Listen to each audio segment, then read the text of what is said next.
from the captain of the ship. And the captain of the ship says, please, can you come? I'd like to see you. So Lawrence van der Post says, indeed, he went on board the ship. And this is a Japanese ship. And this man says, thank you very much, welcome, and the reason I want to see you because I've got a letter for you from the foreign minister of Japan. So indeed he has this letter, and the letter invites him to come to Japan. So he says to us that, the captain of the ship then explains to him that, no, you see, the day there was that incident in Pretoria, those two people were Japanese. And when they came back, they reported what had happened. So the foreign minister of Japan would like you to come to Tokyo so that we can say thank you very much indeed. So he says it went. Stayed in Japan for a few months, learned a bit of Japanese in the process. Now, he says, I'm a young man, I'm still at school. But anyway, it was nice to be a guest of the Emperor of Japan. Treated me very well, learned this bit of Japanese. And the reason they wanted me to come is because they wanted advice. And the advice was, the Japanese wanted a colony in Africa. They get this young fellow to say, now look, please advise us. Where can we get this colony? So Lawrence van der Post says that, and they were very, very interested in Ethiopia. Because they've looked in the map, they said, you see, but as we can see, this one, there's nobody who owns them.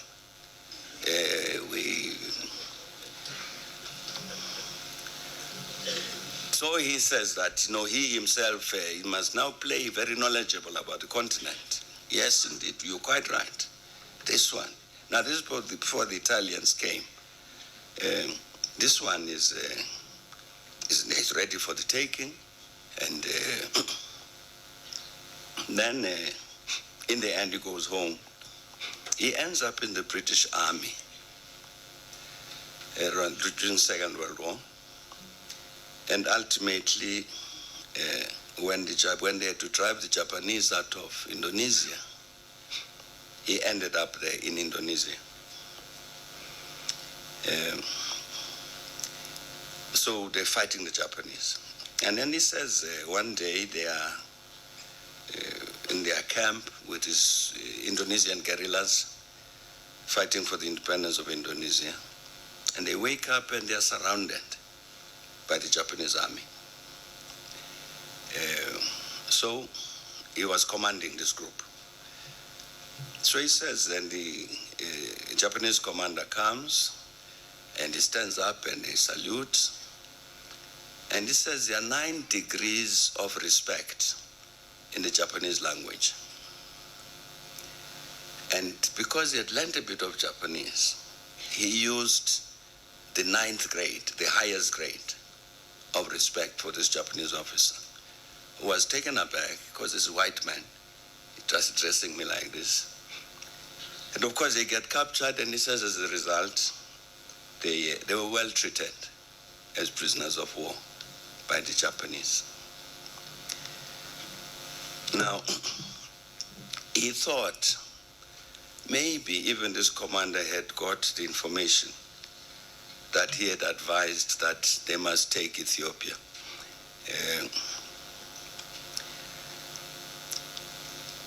Now, Professor Muchi, this is part of the price that the Ethiopians had to pay for the liberation, for the defeat of the Japanese at Adwa. Now, I hope all of us know what I'm talking about.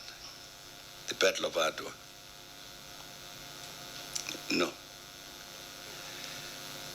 This battle was fought in 1896 at the end of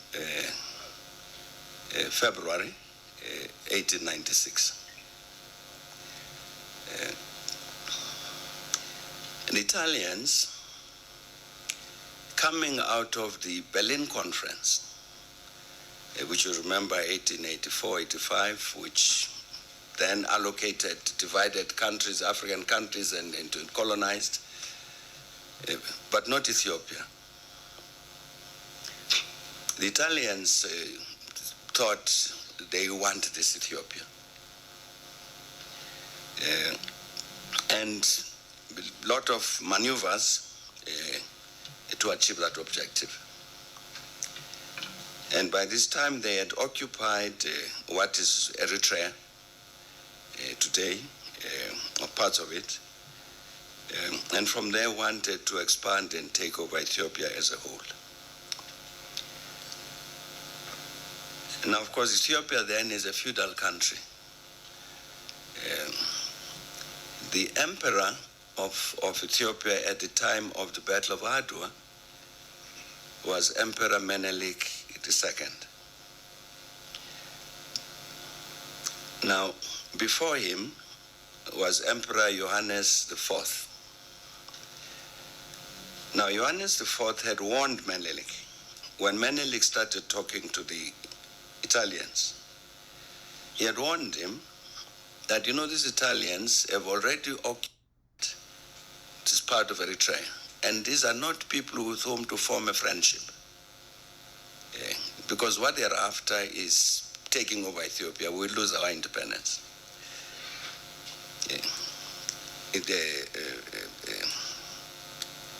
Emperor Johannes died, Menelik became emperor.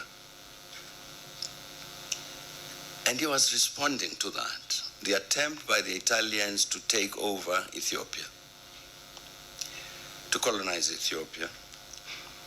So the Battle of Adwa, as I say, end of February 1896, is a battle to ensure the continued independence of Ethiopia.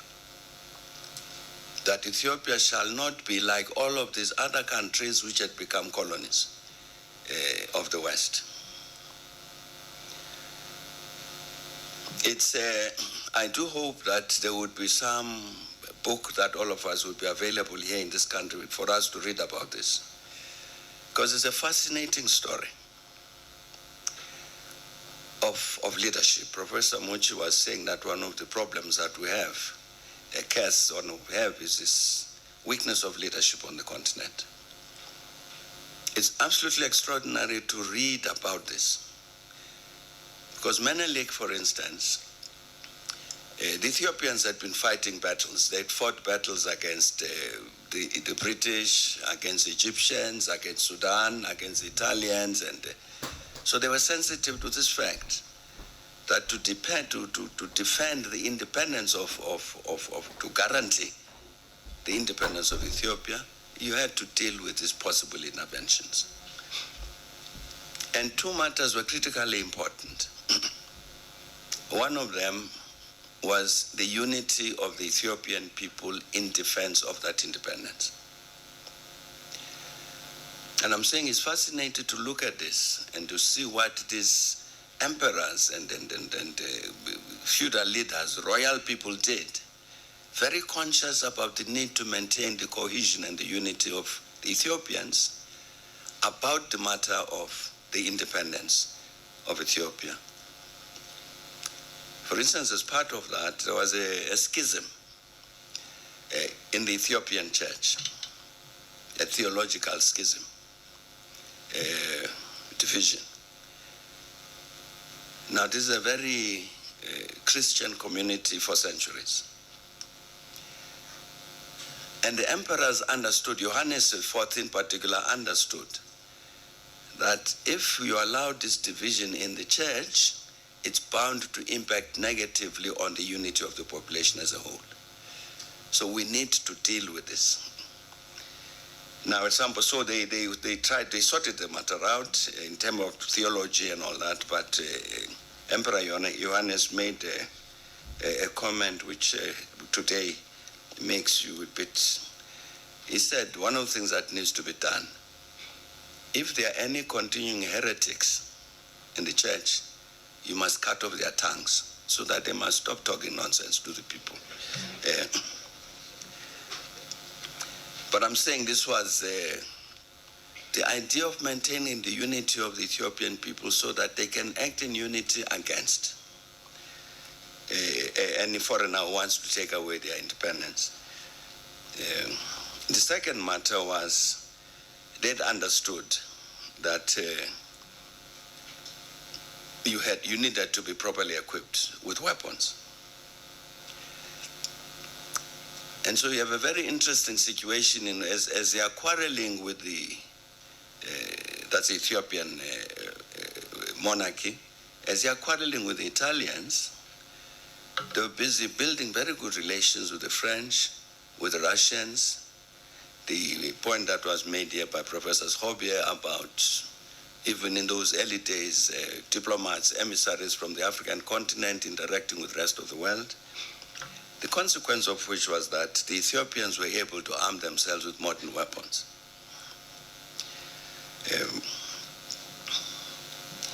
And that unity is very important because the war that the Ethiopians had to fight against the Italians had to be carried by the people as a whole. It's not a matter of there's a professional army which must fight another professional army and the rest of the people is standing by. No. Because you've got the figure that's given is that the Emperor Menelik had managed to mobilize the people who actually went and confronted the Italians at Adwa was something like 100,000 people. Who really literally it's an army that must live off the land. So the peasants must supply the food, both for the people and for the animals, the horses and so on, and the donkeys that are carrying things. So the whole nation is united behind this. And they defeated the Italians at Adwa in 1896. And I want to read you some things that were said.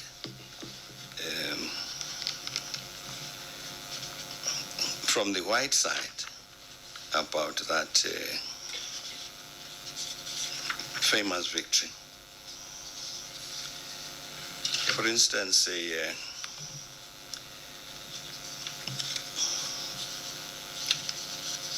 report appears in the Times of London at that time from their correspondent was in France. And he wrote that no one here that is in Paris, I have not to take notice of this or that scatterbrained person. But he says no one here wishes for the success of the Abyssinians at the price of the discomfiture of a civilized nation, from which it is quite possible to differ in aims and opinions without being supposed to cherish any ill will when that nation is face to face with a brave but barbarous foe. Johannesburg Star, that's on the 5th of March, 1896, that's immediately after the defeat of the Italians. The Johannesburg Star said the utter and crushing defeat represents the most disastrous check which any European power has received at the hands of the natives for years past. It cannot but be deplored by white men in all parts of Africa. It is far from impossible that this great defeat may have even larger consequences than a temporary check to civilization in Africa. At least the Star then had some sense.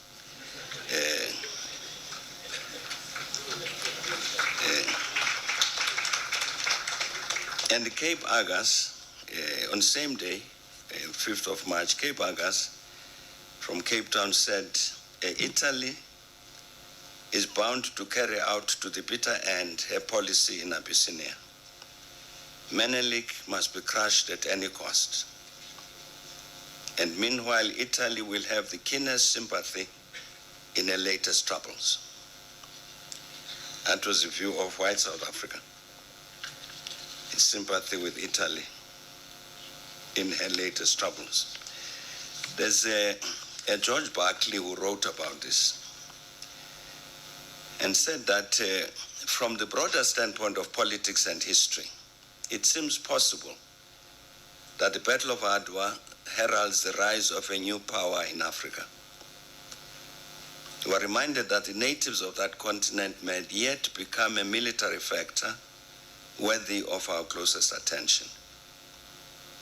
The suggestion has even been made, absurd as it appears at present, that this is the first revolt of the dark continent against domineering Europe. And the French historian spoke in London on the 4th of March, and he said the defeat of the Italians by King Menelik is an event which you should keep in your memories. It is the waking up of Africa to meet what has been hitherto the disdainful seizure by Europeans of those countries which we call barbarous. It must not be forgotten that in many of these countries now reverted to barbarism, there formerly existed an extremely advanced civilization, and that Ethiopia in particular enjoyed throughout Africa great renown for its refinement and wealth. Since then, it is true, he said, the isolation of tribes and peoples, the difficulties of communication and superstition, with all its attendant ills, have gradually brought about the decline of a portion of that region, the hidden riches of which are now so widely coveted. And the lecturer said the invasion of that country was too rapid, too precipitately undertaken. Everywhere, Africans without distinctions have been treated as so many cattle to be branded with the owner's mark. The Italians have been not less courageous or less enterprising than others, but they made up their minds a little too late. And when they also went to Africa to get their share of the African fortune, the easily accessible regions had all been taken up, so that they had to be satisfied with regions not open to the first comer. And he said the battle which has just taken place was a logical issue of events. From the moment that the Italians were in possession of Massawa and Kassala, the way should have that Massawa in Eritrea and Kassala now in Sudan, Eastern Sudan, the way should have been either to make a friendly alliance with the king or to crush him and obtain a solid foothold. But a mistake was committed. He was treated as a savage. It had not yet been understood that they had to deal not with barbarism, but with a dormant civilization now awakening and reappearing before the world. And just when the Italians flattered themselves that they had subdued the king, he was preparing to prove the contrary. His victory is that of all Africa, and this point of view will gradually become patent.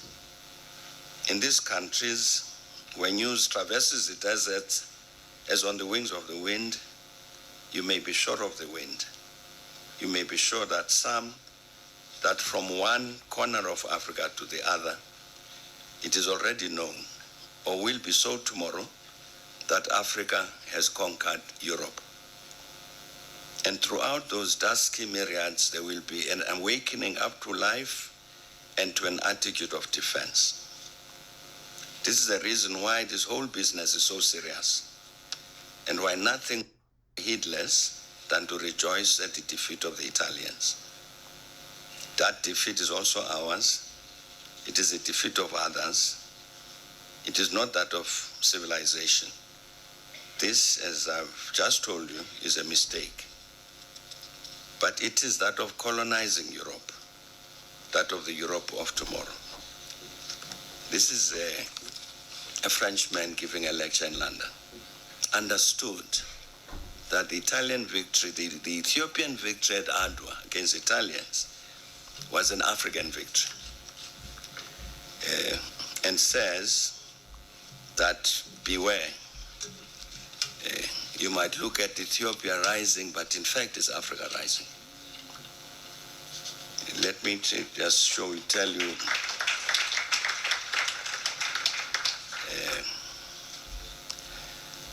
The Battle of Adwa was preceded by many other conflicts with Italians.